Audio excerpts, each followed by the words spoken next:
Hello everyone. Today I want to share my views on political science. In political science, I want to share my views on the topic of executive.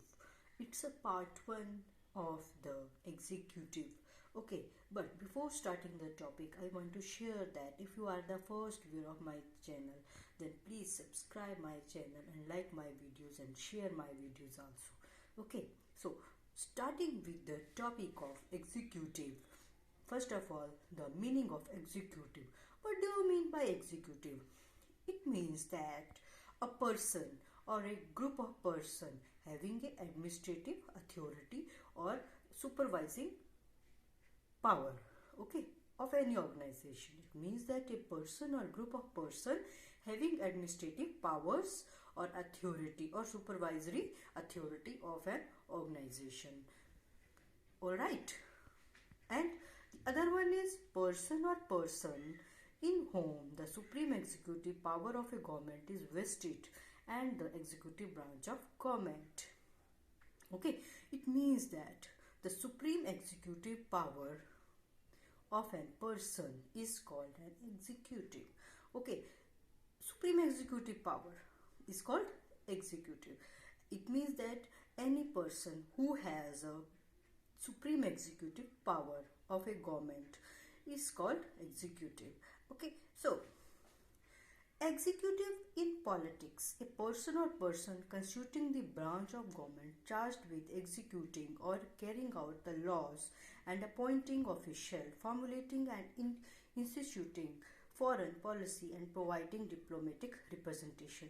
It means that a person having a power of executing and carrying out the laws and appointing many officials and formulating policies for like foreign policy and providing diplomatic representation. It is called executive. Okay, so in short, executive means having a supreme executive power, having a administrative power or supervisory authority, and having a executive or carrying out the laws and appointing official, formulating and instituting foreign policy and providing diplomatic representation is called executive. Okay, now what is executive government? Executive government, it means that the executive branch carries out and enforces law. It means that which enforces the laws is called executive government, and it includes the president, vice president, the cabinet, executive departments, independent agencies and other boards, commissions and committees. It means that in the executive government it includes the president, I repeated, vice president, cabinet, executive departments, independent agencies and other board, commissions and committees. Okay, now executive in India. Okay, the union executive consists of president is the must, the vice president and council of ministers with the prime minister, okay, as the head to aid and advise the president. It means that in India it includes the president, vice president, council of ministers and prime minister. Prime minister is to help and to aid and advise the president. Okay, I have some questions also here, some important questions. Who is executive in India? Indian constitution. It's a very important question. Who is executive in Indian constitution? Okay, under the Constitution of India, the head of executive is the president. It means that president is the executive in Indian constitution and all the executive powers are vested in him and all the executive actions are taken by his name, and he is however a constitutional head of the state. So president is the constitutional head of the state and he act on the aid and advice of council of ministers and as such only the formal executive. It means that the president is the executive in Indian constitution and all the executive powers are vested in him and all the executive actions are taken only by his name, and he is, however, a constitutional head of the state, and but he act on the aid and advice of the council of minister, and as such only the formal executive. Okay, like that. Now, types of executive. Types of executive. Number one, nominal and titular and real executive. Nominal executive is a person who heads the executive branch but does not have the power to execute major and important decisions. It means that nominal executive is a heads the executive branch, but he has not a power to execute major and important decisions. Okay, and number two, hereditary and elected executive. When the executive assumes office by the law of hereditary succession, it is called hereditary executive. It means that when the executive assume office by the law of hereditary succession, it means that there is a law of hereditary succession. Okay, so it is called hereditary executive. Number three, single and plural executive. Single executive consists of a person who does not share power with others. So it means that what is single executive? It means that a person who does not share his powers with others, who does not share any power with others. Okay, like that. The USA president is an example of the single executive. Here in the exam, the question has to become that what is the nominal executive, what is the titular and real executive, what is the hereditary and elected executive, what is the single and plural executive, and give the examples of them. Okay, so the USA president is an example of the single executive, and also it's very important topic. Okay, so number four, parliamentary and presidential executive. A presidential executive, also known as single executive system, is a form of government in which the president heads an executive branch that is independent of the legislative branch. It means that what is presidential system? Presidential system is the first of all, it is a single executive system. Okay, and it is the form of government in which the president heads the executive branch. In the presidential system, president heads the executive branch that's independent of the legislative branch. It's independent from the legislative branch. So president is the head of the executive branch in presidential system. Now the next point is real executive. Real executive is a leader who holds real power and makes important decisions for the country. Who is the real executive? Like prime minister. Okay, so real executive is leader who holds the real powers, who has a power to make the decisions for the country, for important decisions, that what have to be do if any problem has to become for the country. So it's very important that the leader has a real power to make decisions for the country. So who is that? Real executive. It's called real executive, who makes the important decision for the benefits of the country. Okay, like prime minister.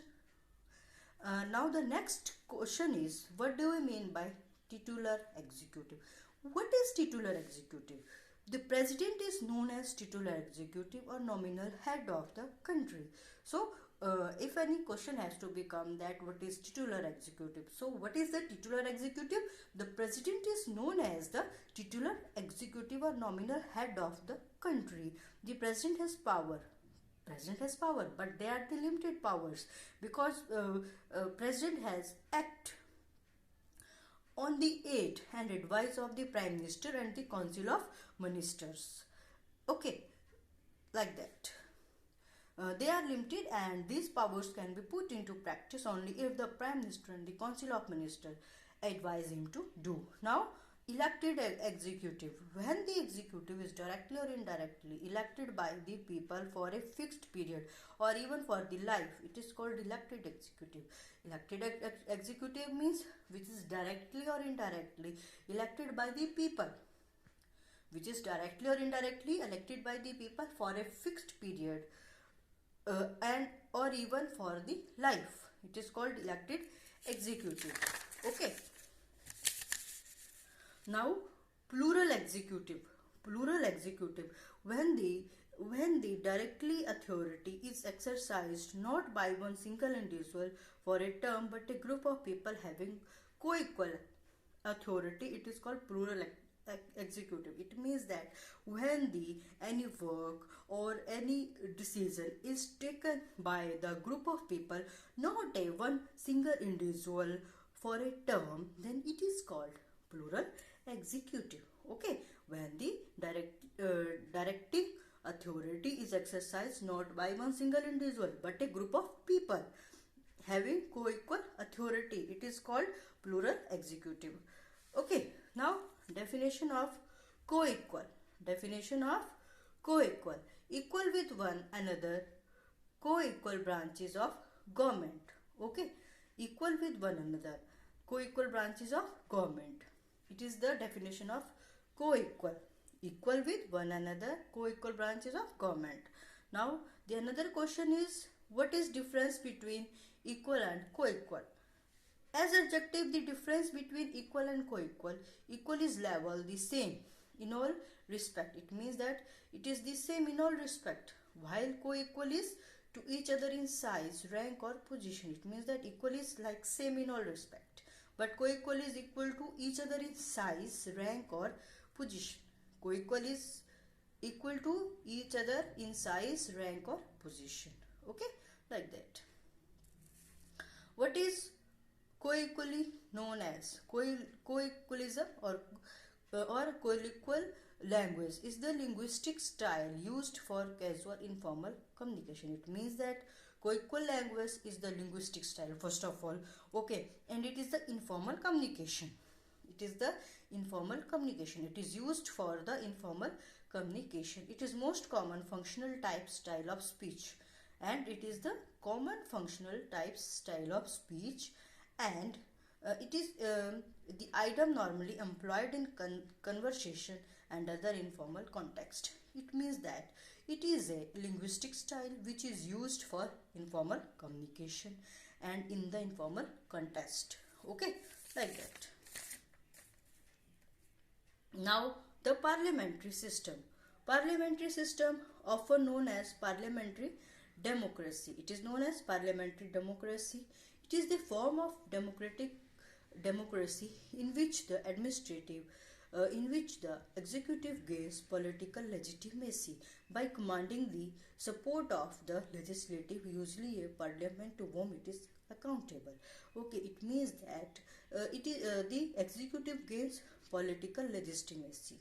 Executive gains political legitimacy by commanding the support of the legislative. It means that legislative, with the support of legislative, many decisions had to be taken and it is accountable. If there is any problem in the country, it is very responsible for the any other position of in the country.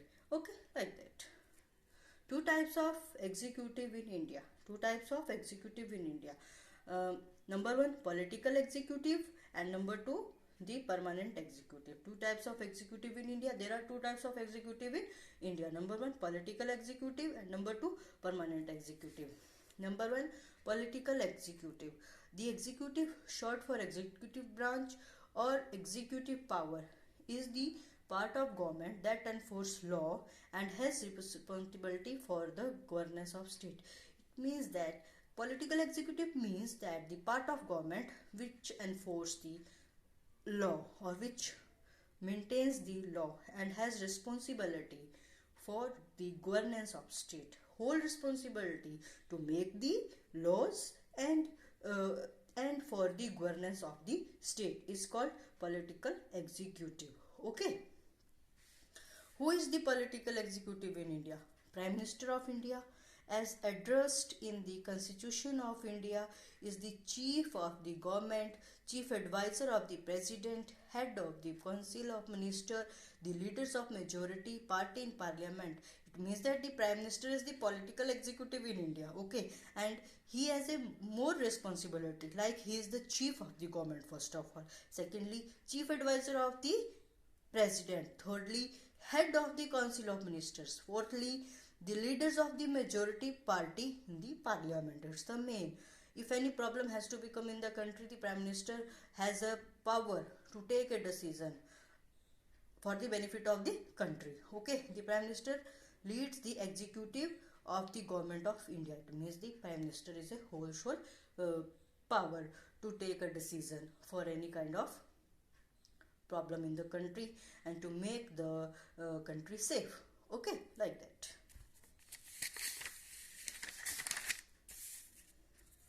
Number 2, permanent executive.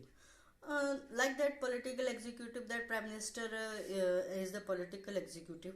Now, what is the permanent executive? Permanent executive are the non-political civil services. First of all, permanent executives are non-political civil services.